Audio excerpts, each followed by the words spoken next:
ಬಿಡಿ ಸ್ವಾಮಿ.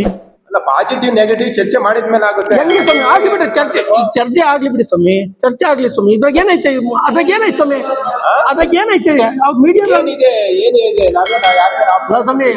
ಪತ್ರಿಕಾ ಮಾಧ್ಯಮದವ್ರನ್ನ ಇಷ್ಟೊಂದು ಅವಹೇಳನಕಾರಿಯಾಗಿ ಮಾತಾಡಬೇಡಿ. ಹ್ಞೂ ಸ್ವಾಮಿ, ಅವ್ರು ಸಭೆಯಿಂದ ಆಚೆ ಕಡೆ ಹೋಗಿ ಅಂತ ಅವಹೇಳನ ಸ್ವಾಮಿ. ದಯವಿಟ್ಟು ಬೇಡ ಸ್ವಾಮಿ, ಅವ್ರು ಇರ್ಲಿ ಸ್ವಾಮಿ, ದಯವಿಟ್ಟು ಅವ್ರು ಇರ್ಲಿ ಸ್ವಾಮಿ. ಹೇಳ್ರಪ್ಪ ನೋಡಿ ಸ್ವಾಮಿ, ಇಲ್ಲಿ ತೋಟಿ, ತಳವಾರ, ಅಗಸ, ಮಡಿವಾಳ ಮತ್ತೆ ಎಲ್ಲರೂ 54 ಕುಟುಂಬನೂ ಬಂದಿದ್ದೇವೆ. ದಯವಿಟ್ಟು ನಿಮ್ಗೆ 30 ಎಕರೆಗೆ ನೀವು ಸೋಲಾರ್ ಕಂಪ್ನಿಗೆ ನೀವು ವಿದ್ಯುತ್ ಉತ್ಪಾದನಾ ಘಟಕ ಕೊಟ್ಟಿರೋ, ದಯವಿಟ್ಟು ಕೊಡಬೇಡಿ ಸ್ವಾಮಿ. ನಮ್ಮ ಬಾಯಿಗೆ ಮಂಡಾಕ್ ಬೇಡ್ರಿ ಸ್ವಾಮಿ, ದಯವಿಟ್ಟು ಹೇಳಿರ್ತೀನಿ. ಯಾವಾಗ್ಲೂ ಸ್ವಾಮಿ ರೆಕಾರ್ಡ್ ಎಲ್ಲ ಬಿಲ್ಡಪ್ ಆಗೈತೆ.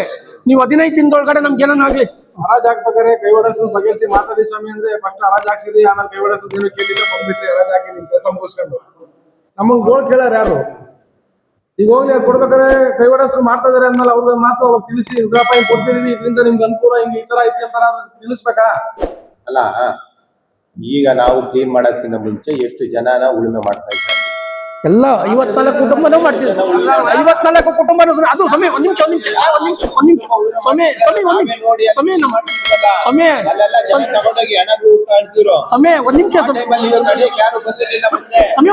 ನನ್ನ ಮಾತು ಕೇಳಿ.